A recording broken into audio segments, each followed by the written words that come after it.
The background is every year around Christmas time, we have a several-day retreat. We call it a winter retreat.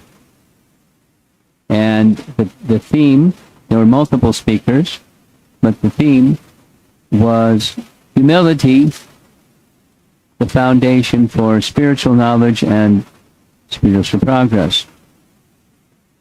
That's a foundational quality.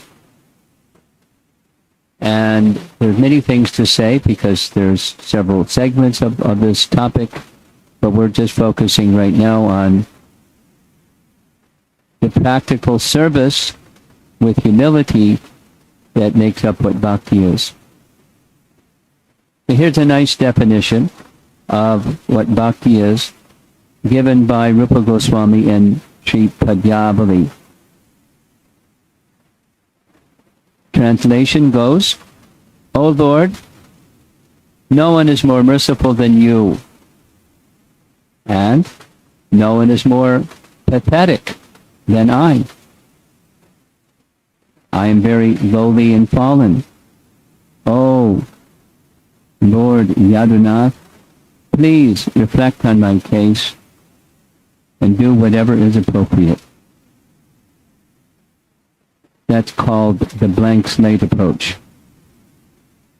Commonly, with prayer, there's some request. There's terminology for that, Sanskrit terminology. But humility in this sense is it's blank slate. My position is this, your position is that. Whatever you feel is best, whatever you feel is appropriate, please do. I'm yours. So the submission is part of humility, but submission follows humility. In other words, when one is not humble, where's the submission? In Shikshastaka, Chaitanya Mahaprabhu also indicated the same mood. Naturally, Rupa Goswami is his follower, and we're followers of both. Karotu va yata tata va vididhatu. Addressing Krishna, he can do whatever he likes, but still, he alone and no one else is the worshipable Lord of my heart. You know the rest of this Shikshastaka 8. This is the final verse. It's the mood of the gopis in their mood of complete submission. Of course, they have their wish. They have their sankalpa. They want to be with Krishna in a particular mood of loving exchange. But they also recognize his independence, and he can do with me whatever he likes. He can embrace me, he can neglect me, he can trample me, he can do with me whatever he likes. This is the mood of the surrendered devotee. And the surrender has its preliminary mood of humility. With humility, surrender becomes possible. There's a very nice expression found in Brahma Vaivarta Purana, indicating, as you see in the slides here, when Krishna is absent, I like these two paintings, Krishna is observing the gopis from the top of a tree or from behind a tree. It's from the Gopi Gita section. He disappears, and they're feeling Krishna is far away. But Krishna is never far away from those who are humble. It may feel that he is far away, but he's never far away because he is attracted by the humility of his devotee and the submission that flows from that humility. In contrast, there's those that are proud. many tall mountains stand between Lord Krishna and they who are proud. It's a big, big obstacle. Big obstacle. A nice section of Chaitanya Charitamrita is the expressions of humility that Sanatana Goswami and Rupa Goswami exhibited throughout their lives, and particularly astounding is their view of themselves when approaching Chaitanya Mahaprabhu and Ramakali. And they spoke in such self-deprecating words that it's hard to imagine that they actually felt that way, but they actually felt that way about themselves. And the way that they expressed themselves, it impacted their humility and submission. Following that humility, impacted Chaitanya Mahaprabhu so much so that when he again reached Jagannath Puri, before returning to Vrindavan,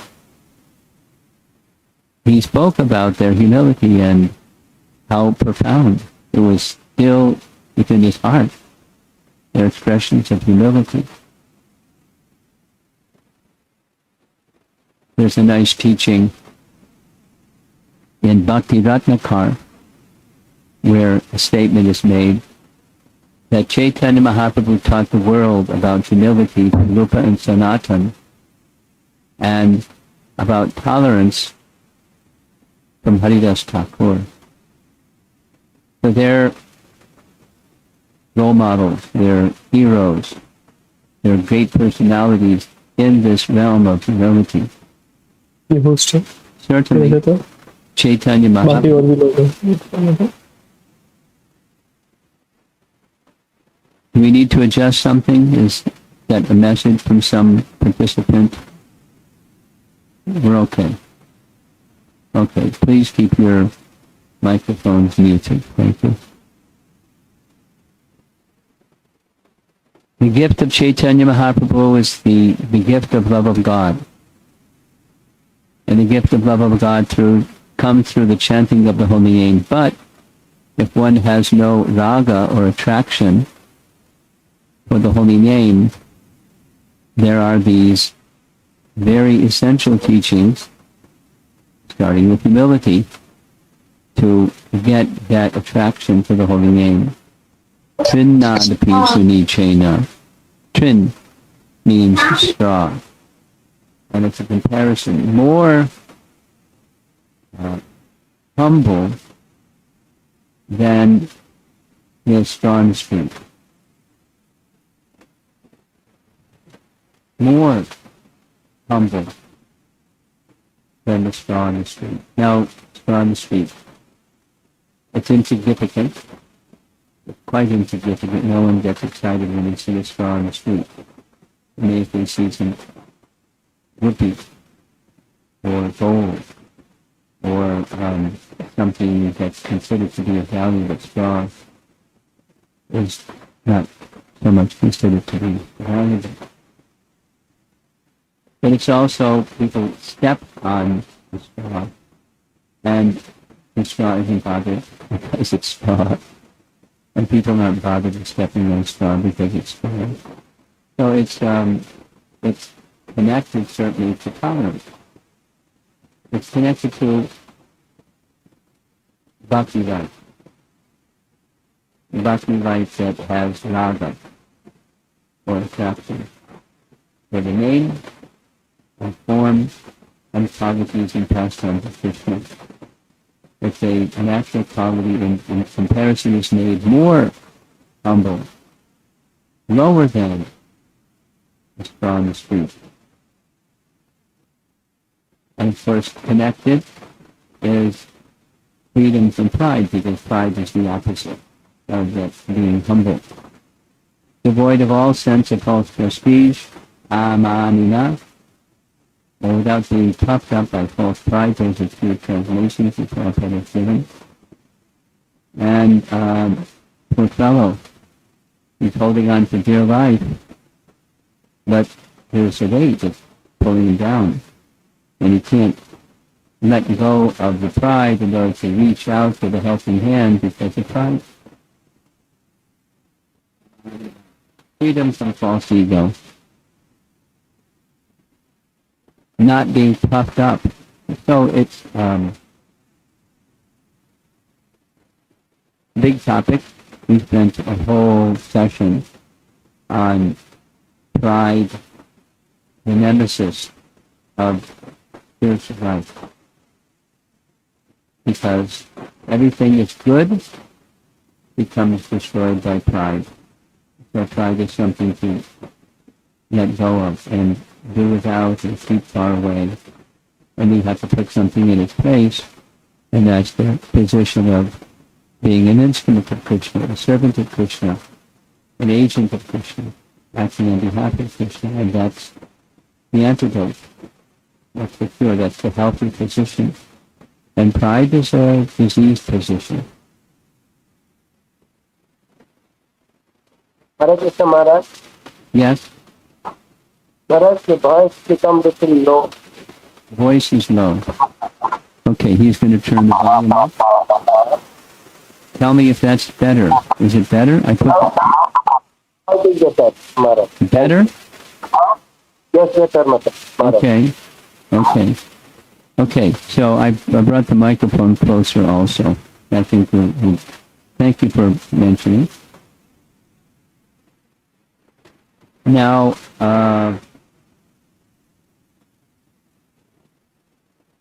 some of a phrase that we use in our expression, our mantras in particular, namaha, or it's a conventional namaste, same derivative, same root. Here's a very nice teaching of what namaha means from Padma Purana. False ego is represented by the syllable ma. Na, maha. And the word na negates it. The word namaha therefore indicates that the embodied being has no independent existence. The embodied being, that's the soul, which is embodied, has no independent existence. He is always dependent on the Supreme Lord, and his life is in every way confined within him, not independent, confined. Therefore, he should completely give up any illusion that he has his own independent capacity to do anything. Through the Lord's power, there's nothing he cannot achieve. Knowing this, he surrenders responsibility for his own existence to the Lord and simply engages in his service. Now, abandoning responsibility is not on the material side. It's rather placing our endeavors on Krishna's account side without false ego, acting as the instrument of Krishna's empowerment and Krishna's will. And one who thinks otherwise is operating through false ego, or is operating in illusion. False ego is at the driver's seat of material existence. And namaha, which we often say, Nama Om Vishnu Padaya, etc. We say namaha kind of mindlessly, commonly. But if we meditate on the meaning, and if it's carried in our heart, most importantly, then it's true submission and true bhakti that follows that submission. So it starts, the seed starts it all, is this humility, absence of pridefulness. And pridefulness is thinking that we have some independent existence.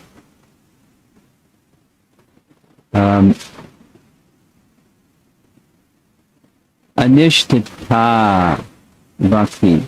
You're all familiar with this Antidote. It's the stage of unsteady Bhakti. The stage of steady Bhakti. So now we're in the realm of Bhakti, because this is on our topic. Bhakti that's free from humility. So Antidote is unsteady Bhakti. And one of the characteristics of unsteady Bhakti is trying to enjoy the facilities offered by Bhakti. Bhakti Devi, we're told by Scripture, Bhakti Devi is an expansion of Radharani. And Bhakti Devi is the one that engages us in Bhakti. And Bhakti Devi may give facilities for Bhakti, whatever those facilities might be. And if one tries to be the enjoyer of those facilities, it has a nice Sanskrit name, Tarangarangani, and that is enjoying the small waves. Rangani is a diminutive of Taranga Rangani. It's little facilities that come from Bhakti. Those of you familiar with the teaching of Vishwanath Chakravarti Thakur, you're familiar with Lava Puja Pratishtha. Persons are, when you become a little successful in Bhakti, there's something that comes, there's a facility that comes. There's some praise, there's some recognition, there may be some title, there may be wealth, there may be something that comes from your little success in Bhakti. And one who wishes to be the enjoyer or unconsciously tries to be the enjoyer or acting as if they're the enjoyer of facilities offered by Bhakti, this is a cause of unsteady Bhakti. Humility is an antidote. There's a little question. How do you deal with those facilities? Supposing there's some appreciation. Someone says, you led a nice kirtan, or you organized a nice festival, for Janmashtami, or you gave a nice class, or something, and there's some appreciation that goes to you because some genuine Bhakti was there, and you did some genuine expression of Bhakti, and it came out nicely, and there's some recognition, appreciation. Now, how do you not let that be a cause of unsteadiness in Bhakti? The point is for humility. One who is humble, what do they do? If you're Mayavadi, or really like that, inclined like that, you can say, no. You can say that genuinely also. But even better than that is the transparency that comes from real humility. That is, if there's something worthy that you find, there's someone else that gets the credit, there's someone to put that worthy thing, or worthiness there. And those who I look up to. Krishna, representatives of Krishna, they place this something that you consider to be laudable, that worthiness came from someone else. So please, resist. In other words, you transparently pass that appreciation or recognition on to others. Bhakti Thakur writes in this way, you look inside, you won't find anything good, but if you find something good, it's nice spiritual, nice to put it there. So the honor goes to spiritual. In that way, it doesn't stick. I'll tell a little story.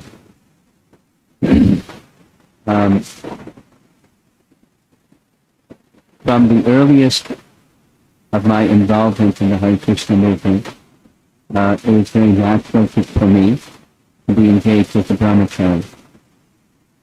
And brahmacharis do certain things. They study the scriptures, and they do whatever service is given to them by those who they look up to. And that's the life of the brahmachari, humble service to the spiritual authorities. So I'd like to preach. So I did those things. Some time passed, and one of the things that Prabhupada taught us as brahmacharis, young devotees, we pay obeisances to other devotees when we see them first thing in the morning. And it was just became part of culture. You see other devotees and you pay obeisances. Some time passed, some number of years, and my GBC informed me, guess what? You've been approved to take sannyas. I said, what? And he said, yeah. I didn't know that there was a procedure. I was just busy being a brahmachari. But someone had made a recommendation, and it passed through some number of years of evaluation, etc., etc., and the GBC approved that I take sannyas. And I was surprised, and I said, so this is in the category of some distinction, become a sannyasi. And, quite frankly, I saw that there were others who were kind of like peers, and they were jumping up and down to take sannyas because of the recognition that went along with it, and I found that repulsive. I'm just sharing this, I never said it to anybody, but that was how I felt about not the sannyas ashram, but there were those that was the plum or the icing on the cake or the cherry on the top of the icing of the cake. What they wanted was that recognition of being a sannyasi and everything that goes with it. I didn't say that to the person, from my GBC member. I said that, I didn't know about this, and I said, well, you should do this because it will assist you in expanding your preaching. They laughed and said, I don't need to expand my preaching. I've got more to do than I can handle. I don't need to take sannyas so I can expand my preaching. And the reply I got was, oh, you're attached. And I didn't understand what they meant till later. What they meant was, oh, you're thinking I don't want to become a sannyasi, I want to become a married man. And that's so because you're attached to declining. So another year passed, and the GBC member said again, what about taking sannyas? And because they did come up in the GBC meeting. Yeah, it's just in the same disposition. No, I'm fine. I'm very happy with my change, what I'm happy with. And then more time passed, and different devotees came to know and were saying, it's good. You should do it. Anyway, different reasons. And preaching, nothing. So I agreed. I wasn't eager for it, but it came, and the general advice was, you should do this. So I accepted. And the very day that I took sannyas was an interesting experience, making a danda in New York City. I had to go to a place where a Jewish lumberyard, in their rituals, they also use bamboo, so I had to get some bamboo from them of a certain height and thickness. So it was an interesting experience. And so I had a danda, and after the ceremony, the devotees started paying obeisances. Because that's what you're supposed to do. When you see a sannyasi, you pay obeisances. So I paid obeisances back. And they said, no, you're not supposed to pay obeisances. We're supposed to pay obeisances to you. And I said, I've paid for obeisances for devotees, so I continue paying obeisances. And every time the person would pay obeisances, I paid obeisances. And it was uncomfortable. And then I finally got over that and understood it's not about me. This is the key. This is the reason for narrating the story. It's not about me. It's the ashram, and respect goes to the ashram. And to deny the benefit that goes to the person who's offering respect to a sannyasi in the sannyas ashram, it doesn't stick with me. It goes to the teaching of the Vedas and the principle of sannyas, and it just goes right through me. It's not meant for me. The difficulty was thinking it was meant for me, and it's not. So that's how you deal with this question at the bottom. Recognition or appreciation that comes from one's small successes in bhakti. It goes to Krishna and goes to the representatives of Krishna that help Krishna bhakti awaken to whatever stage has brought about the appreciation that you're receiving, or recognition that you're receiving. There's an obstacle, just as we heard at the beginning. Those that don't have humility, even you're with Krishna, there's mountains of obstacles. So the big mountain of obstacle, the biggest, is false ego once again. Ahankar vimudhatma kartaham, karta, aham, thinking oneself, aham, the karta, and thinking oneself the doer of activities is caused by ahankar, and it makes the atma bewildered, vimudhatma. It's delusion. So if one is in delusion, how can you be humble? So if there's some sense of humility without a spiritual conception, it's a false kind of humility.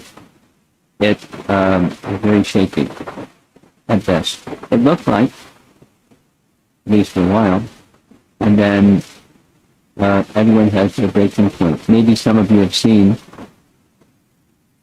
one of the documentaries that was created by Yaduvar about Prabhupada, and there was an interview with Sri Nathji, who said when he met Prabhupada, I, being a businessman, wanted to see where his weakness.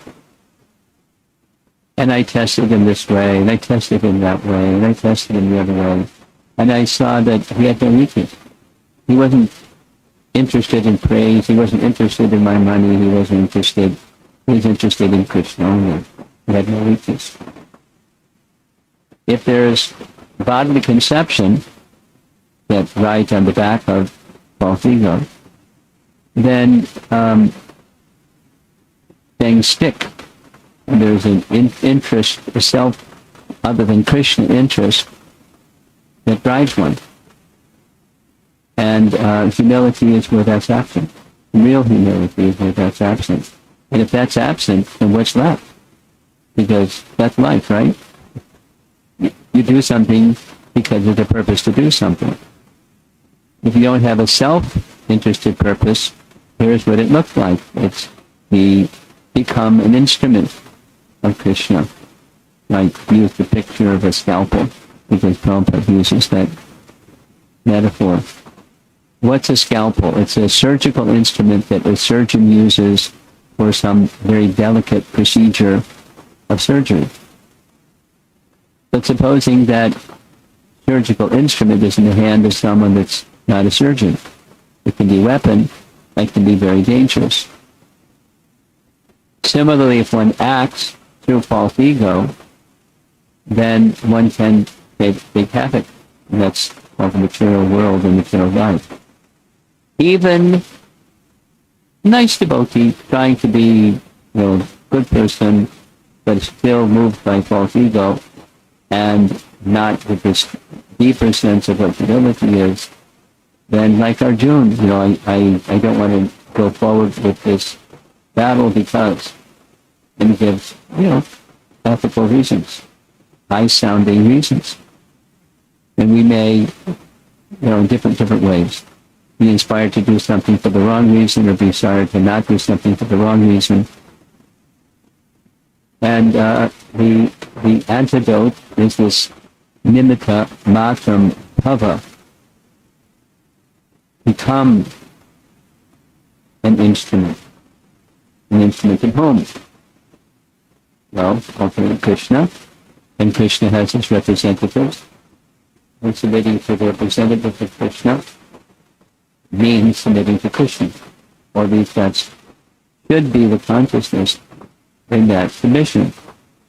So let's take some examples to understand the philosophy here. One example is Lord Brahma. And Brahma was unclear up to a certain point of time, but when he fully submitted to Krishna, to understand who he was and what his purpose of life was, he became the instrument of manifesting the Vedas and the service of sub-creation. Very involved task. But he had the capacity because he was Krishna's instrument. Narada Muni, his direct son, born from Brahma's body, he is empowered, not with false ego, but as an instrument of Krishna's Bhakti. He's carrying the fullness of Krishna's Bhakti Shakti. And therefore, for this entire day of Brahma, that's what he does. He travels here and there and with uncanny skill, and knowing exactly when to show up and say what and do what at the right time, in the right way. And for that matter, all others who are empowered incarnations, they're instruments of the Supreme Personality of Godhead. Well known, of course, is Valmiki, who was empowered. Of course, he became purified first, but the work of compiling Ramayana was empowered by the Personality of Godhead, ultimately, and through the agency of Brahma and Narada. So he manifested. That was just the eternal Ramayana for us, as an instrument. Getting more proximate in time and space is the six Goswamis. Their humility was profound, each one of them. Particularly noted was Rupa and Sanatan, but all of them, in their own way, amazing in their humility and thus submission, and thus their empowerment to the instruments for Lord Chaitanya's mission. Lord Chaitanya, with the exception of Raghunath Das Goswami, who was sent to Vrindavan by Lord Nityananda, they were all sent by Lord Chaitanya to be his instruments. Huddled around and being at the feet of Rupa and Sanatan, but to further their mission. As he was tasting the highest stages of love of God, he gave the teachings of Bhakti and those highest stages, imparted all of them to Rupa and Sanatan as the other sisters, as instruments in Chaitanya Bhagavatam's mission. When necessity, this is just a few more examples. ये भी ଗୋଟେ ଭଲ post ଅଛି ତାର ଭଉଣୀଟା ଇନଫୋସିସରେ ଅଛି ବଡ଼ ଭଉଣୀ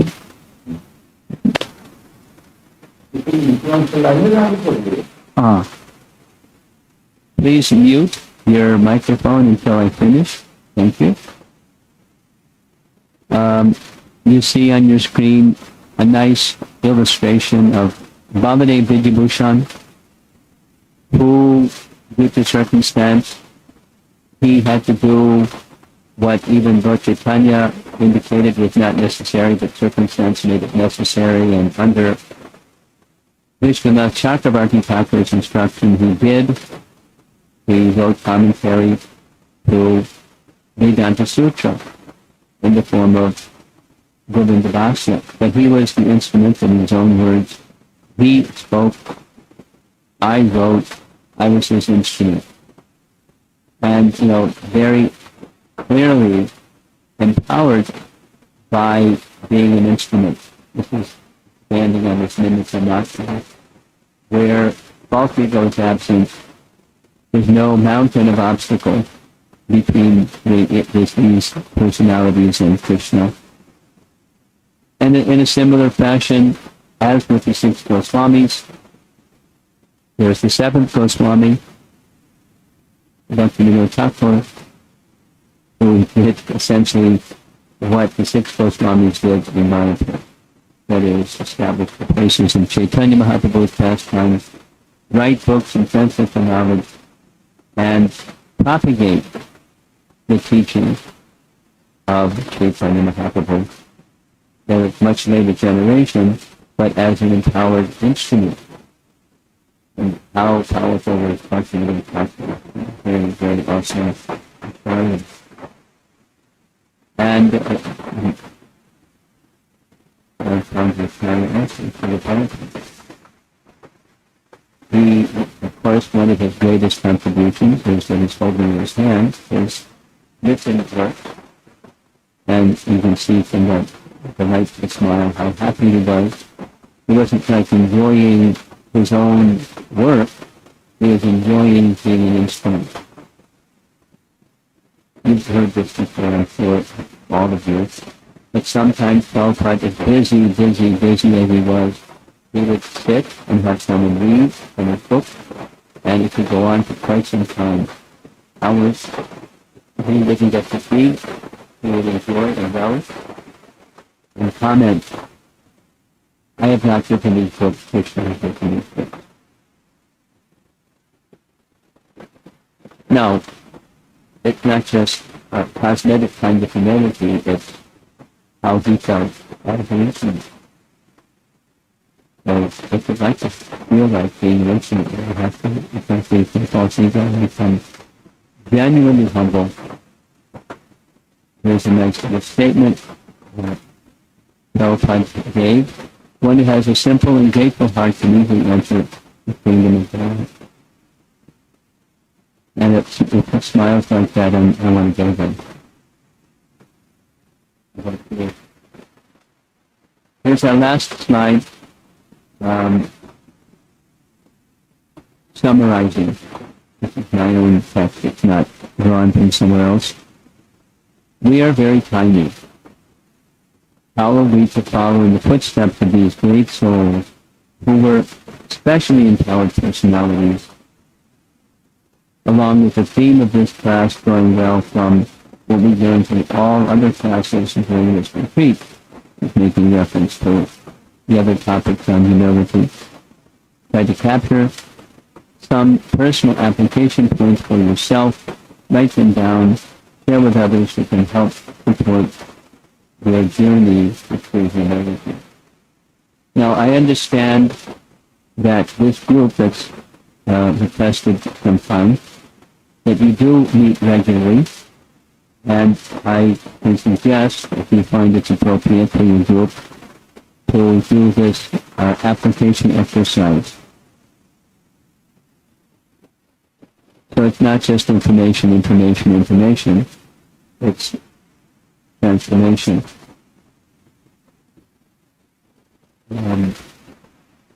Consider, if you feel it's appropriate, taking a little exercise. You can do it as a group, or you can do it as an individual with a companion, or however you like to do it.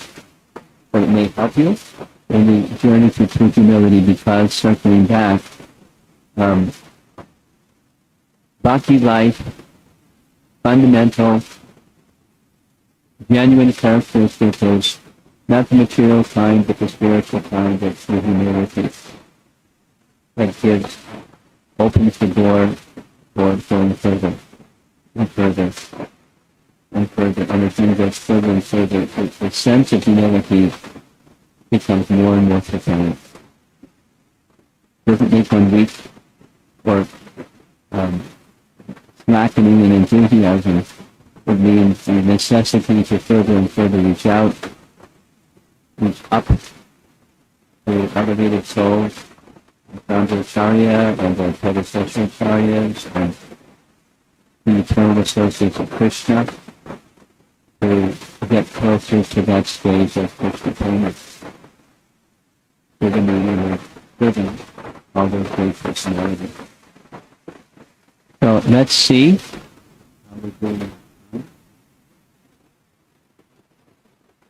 Gone a little bit longer than I thought it would.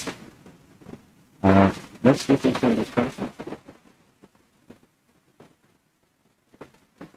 And You want to take over? Satyavrata? You can, call on people, or they can't hear you, you're muted. You have to unmute yourself, Satyavrata.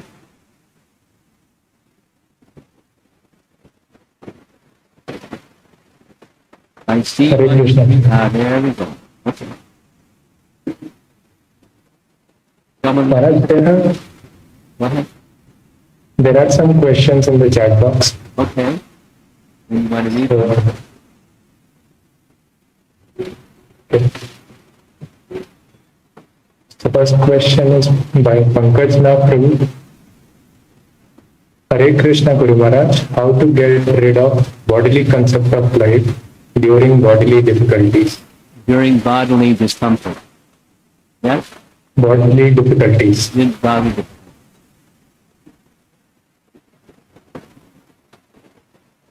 Well,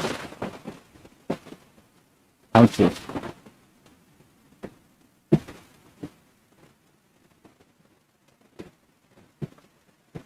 I'm chuckling because in the West, in the past 3 months, I've given many seminars, and those many seminars, when it comes to the how-to question, I smile and say, Sadhusanga. And it's true. But, Sadhusanga, you can unpack what Sadhusanga means, and you put it back together in Sadhusanga. You hear of those elevated souls who are in some bodily difficulties. I mean, just for example,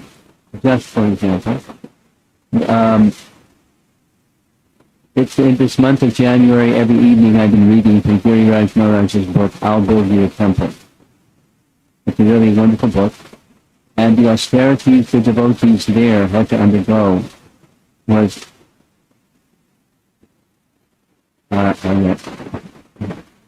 unhuman, or extreme, or extraordinary.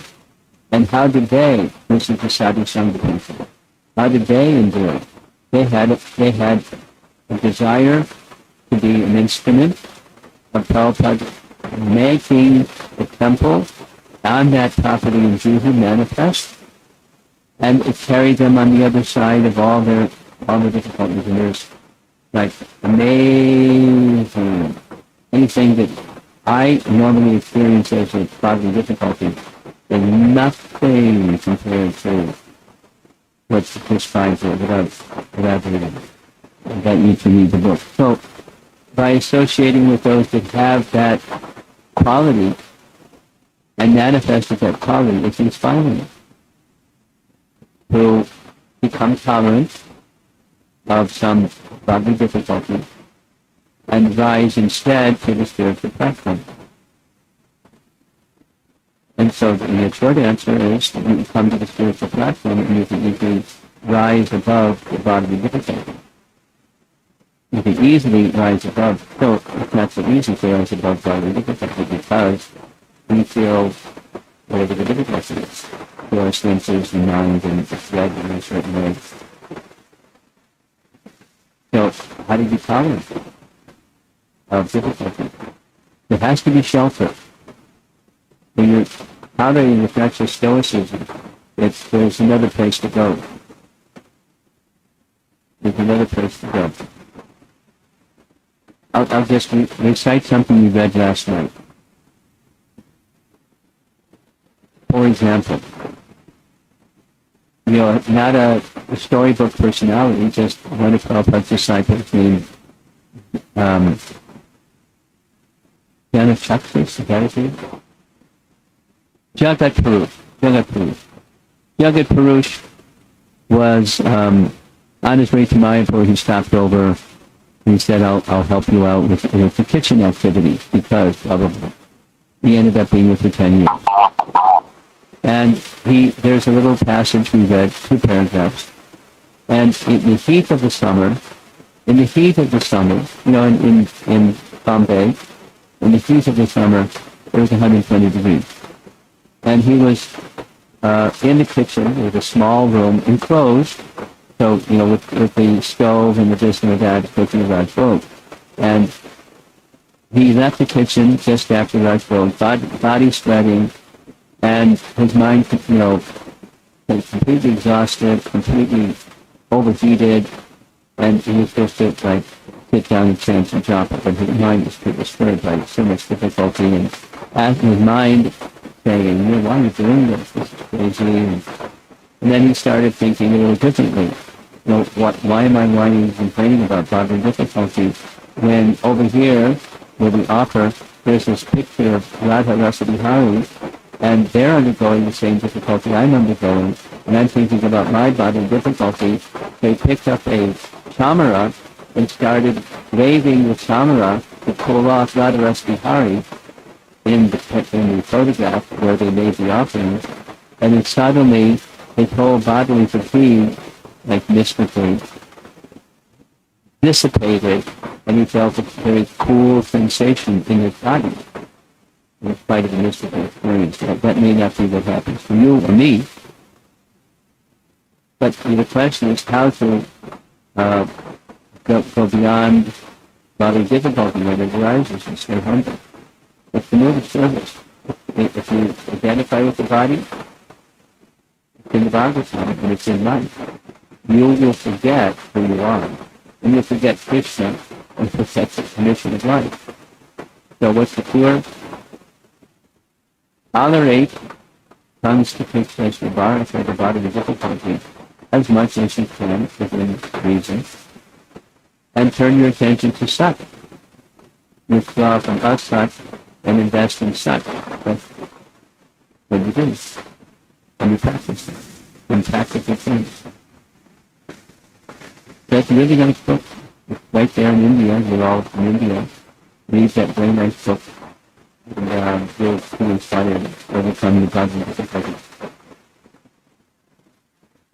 Next. Thank you very much, Maharaj. Maharaj, next question is by Sandeep Prabhu, and he would like to ask his question. Hare Krishna Maharaj, thank you so much for giving your association, Maharaj. My question is that it looks very convincing and impressing to me when someone quotes verses from scriptures while discussing. And I have always neglected the scripture studies. So how to check that that I'm studying scriptures for your pleasure, or I have the tendency to get the recognition by quoting verses while discussing with others? So how to check, Maharaj? Well, we all start with less than pure, isn't it? We don't start with being pure. So you undergo the process of purification. What's the process of purification? Bhajana Kriya. And as you're going through Bhajana Kriya, which what you're doing is going through Bhajana Kriya, and you're not quoting, now you're noticing here's some anartha. With that, I get some buzz from the recognition of quoting scriptures. So now how to get on the other side of the anartha? You just go back to Bhajana Kriya. You don't invest in asat, but you invest in sat. According to Bhakti Sandarbha, Jiva Goswami explains, this anartha nivritti stage takes time. So, and the time is not just how many years you punch the clock, but it's recognizing the Bhakti principle in Bhakti Sandarbha, it's recognizing the Bhakti principle, and again and again and again and again and again and again and as many times again and again, focusing on the purpose of bhajan, and that will give the potency to eradicate, diminish, and eliminate the anartha. That's how anartha nivritti works. As you place the bhajana kriya in the front, and you pull behind the cartload of anarthas, and the horse pulls apart. The cart becomes lightened by bhakti properly performed. That means you don't invest in the anartha, you continue with the bhakti activity, or the bhajan activity. You don't stop quoting scripture. You just recognize that's in the creative. You have to stop your activity. You just recognize that's disincerity, that's ruining my heart, and I don't like it. I know it's impure. I want to become free from it, which is what you're saying. And then you turn your attention to bhajna kriya, doing it nicely. And by bhajna kriya nicely done, anarthas are diminished. You know the verse from the Bhagavatam. I'm sure you know the verse from the Bhagavatam. All that is inauspicious within the heart becomes destroyed practically through will by the course of Krishna. Nashtaprayeshu abhadhantu nityam bhagavata sevaya. The first gives the answer. Now, I could be thinking, hey, I'm getting some information to the first verse. He's smiling. So the purpose is resting on authority, not showing off. Look at my erudition. No, it takes a while to become pure. It doesn't happen by snapping your fingers. It takes a while to become pure. So you say with the purification process, recognizing the anartha is there, staying with the bhajana kriya process, and gradually, Krishna's mercy, the bhakti process will diminish and eliminate. At least 5 days through, projected in this past. Yes? Thank you so much, Maharaj. Thank you very much. Maharaj, actually there is some noise as soon as you go away from the microphone. So please speak. The next question is from Kultivating. In normal times I feel very humble, but when any situation comes, it becomes difficult practically. How to overcome this? Say it again. When what happens, you feel uncomfortable? But when any situation comes, it becomes difficult practically to be on the humility platform.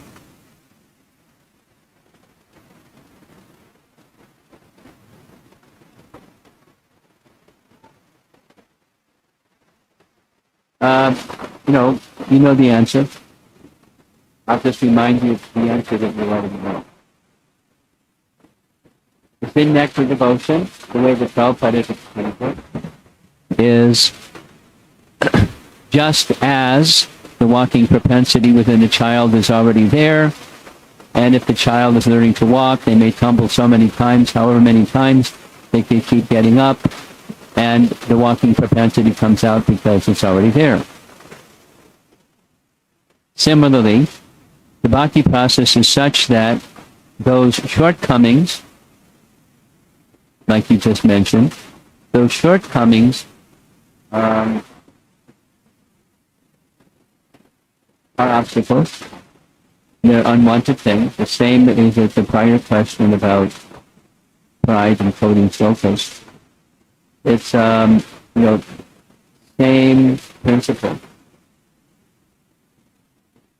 You continue with the bhakti process with faith in Scripture and the bhakti process itself, that you will get to the other side, and you learn this principle of tolerance because it's an instruction from Krishna and you have faith in Scripture, so you at least you cultivate it and practice it to your capacity.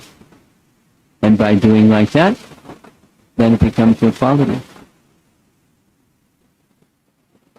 Because it's natural, it's already there. It's covered, but it's already there. How are we doing? Anything else? Thank you, Maharaj. Maharaj, there are 4 more questions. So the next question is by Acharya Ratna Prabhu. He says that for bhakti, humility is mandatory. But does humility also help in developing tolerance of mind? Oh, yes. It's not like you have this bucket, you think the other bucket is empty. It's not like that. There's an overlap, and there's some qualities that are foundational for Bhakti. Humility is one of them. And humility certainly helps in gratitude, humility helps in tolerance, humility helps in all the other nice qualities of Bhakti.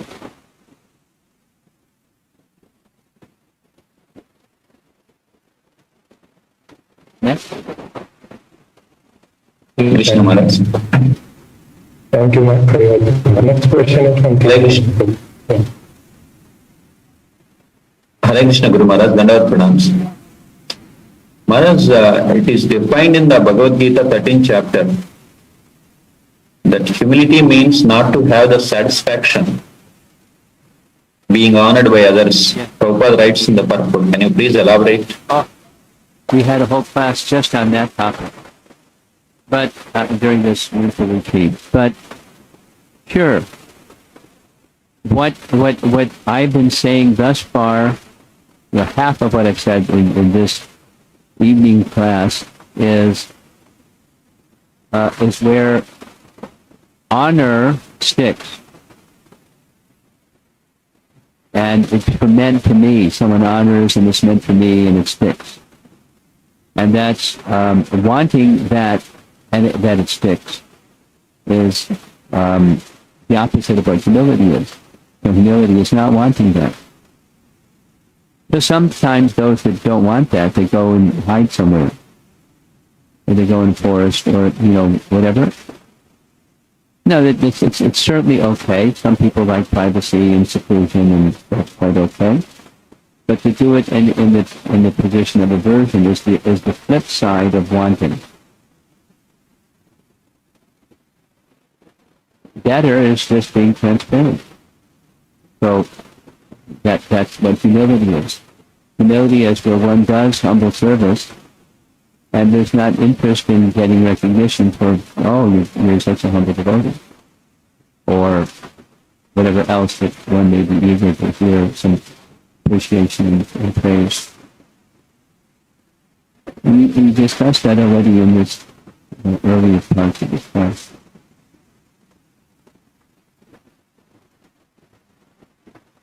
Hare Krishna Maharaj.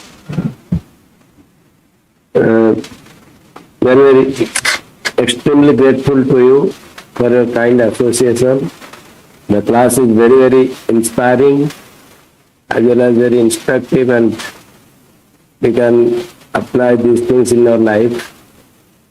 One question, Maharaj, that while executing our services, sometimes we meet with other devotees. And sometimes it happens that I feel that I am speaking in a humble state of mind. The other person also thinks that he is also speaking in a humble state of mind. But sometimes we don't agree to each other, and there is a dissatisfaction in the heart. Join କରି ପୁଣି ଯିବ କଣ ହେଲା ଅସୁବିଧା କଣ? ହଁ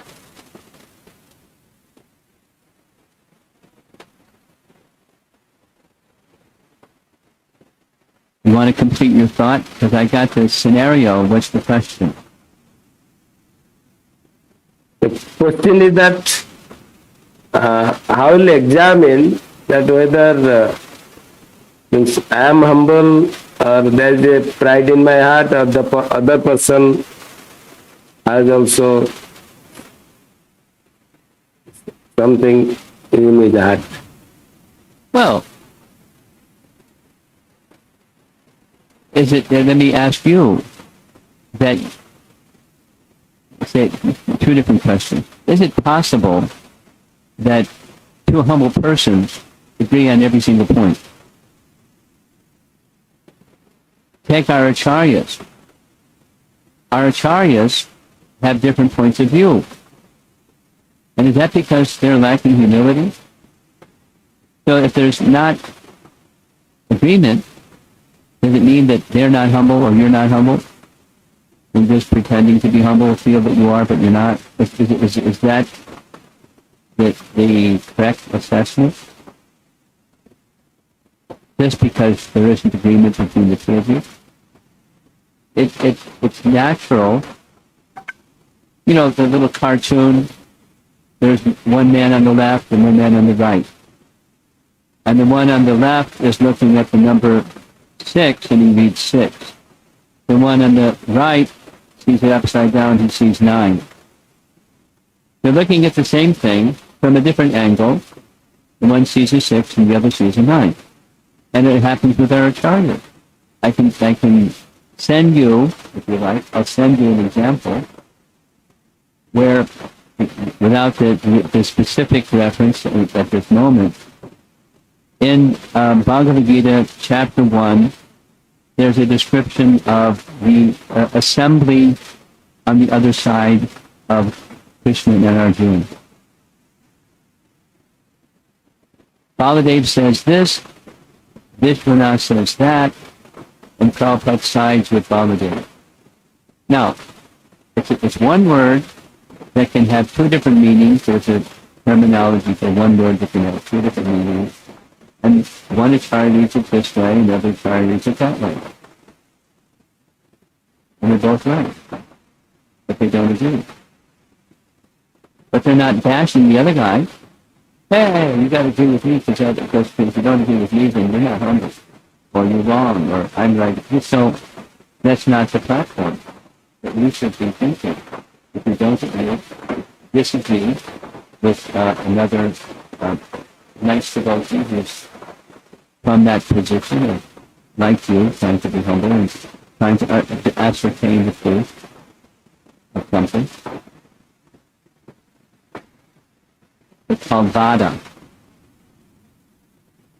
Some vada is discussion between two qualified people, commonly, let's say two humble people, but it can be between two peers, or between Guru and like Ramananda Roy Samvada.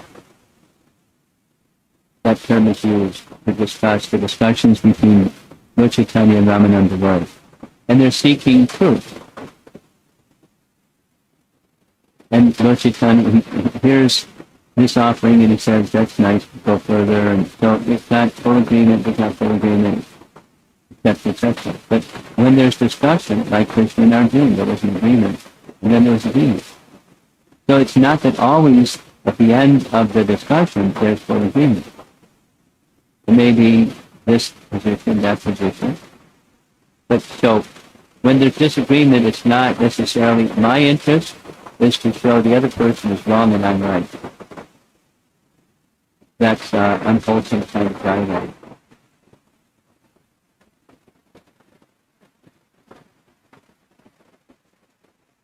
Madhacharya writes about how to have a healthy discussion on some topic.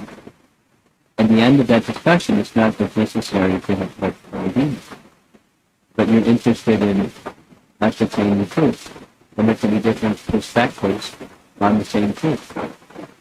Doesn't it happen? In higher circles, what is speaking, our position. So circling back to your question, it doesn't mean, therefore, that you or this other person are being moved by false ego and that's the problem. Could be, but it's not necessarily.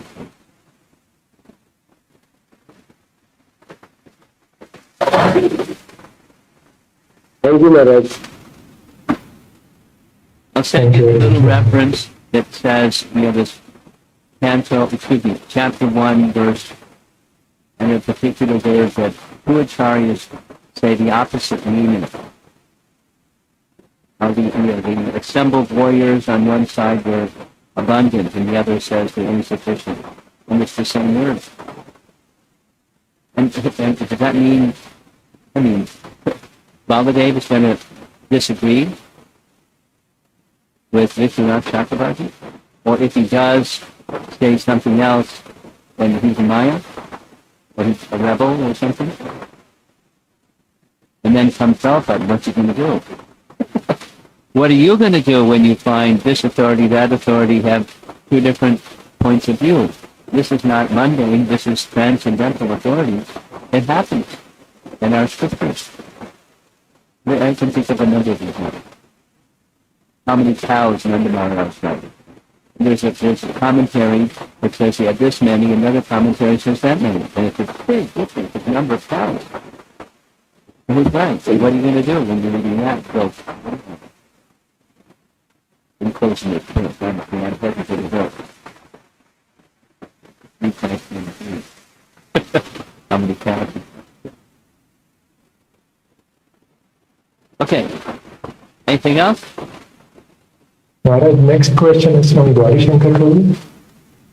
Dear Guru Maharaj, how surrender and humility is correlated? Which comes first? Which comes Is it, yeah. well? Is it, yeah. Either can come first. There's a discussion about this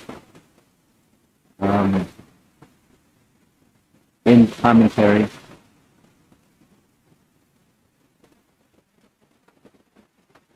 Let's take Bhakti Thakur's Charanagati. I'm sure you're familiar with it. There's 6 limbs, and where he starts with is Dainya. And Dainya comes, the next one is Atma-Nivedana. So one could reason, at least from the perspective of Bhakti Thakur, there's Dainya comes first, and then comes Charanagati, or then comes surrender. Very reasonable. And then one might say, wait a minute, unless you surrender, any humility that you have is dirty. It's not clean. It's mixed. It's not real humility, it's mixed humility. It's your spiritual. And when you surrender, then you can get closer to real humility. So that's, some other argument they might make. They run nicely together. Let's go to what our teachings say, because some people like scriptural references, so let's focus on scriptural references. Whatever quality may be there, ultimately it's resting upon Bhakti. Krishna Ekasana, and I came across yet another reference. That understand directly. It's taking Krishna Ekashara, that's surrender, then the other qualities come. So that's an argument for the other comes first and then the other qualities come. But what can sin, they have to do it. It's not really surrender. How's that? Some sense of submission to someone.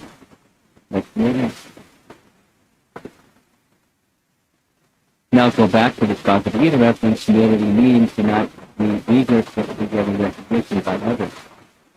So one can submit and be surrendered privately. There's stuff in the heart that says recognition. At least I want to pat myself on the back.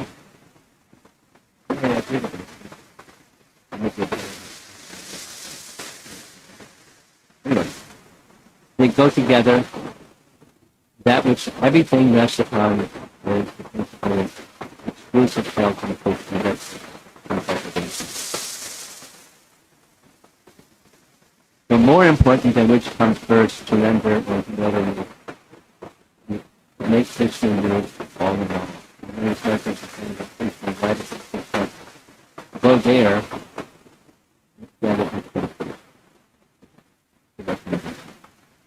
And I think we're kind of now in 15 minutes into time to be One last question.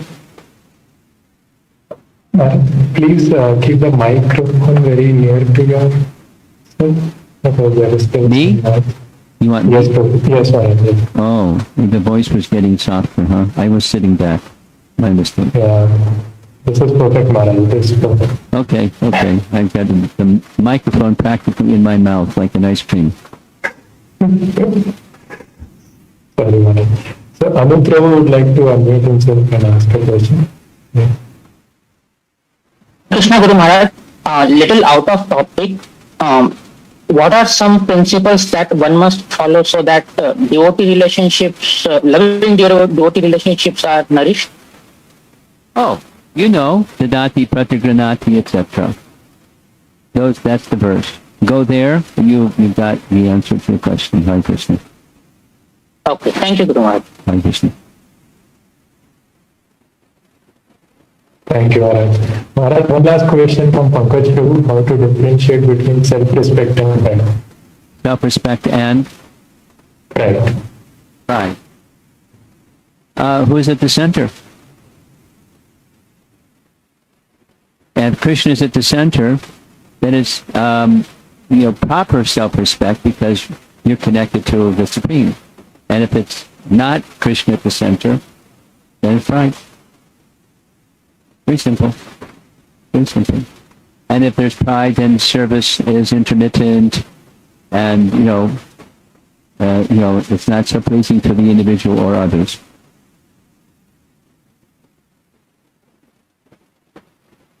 I'm ready to wind up. Should we end, bring close to this discussion? Hare Krishna Maharaj, please accept our most humble obeisances at your lotus feet. Hare Krishna.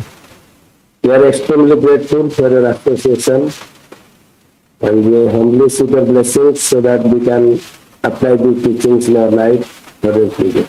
Thank you, Maharaj. Srila Prabhupada.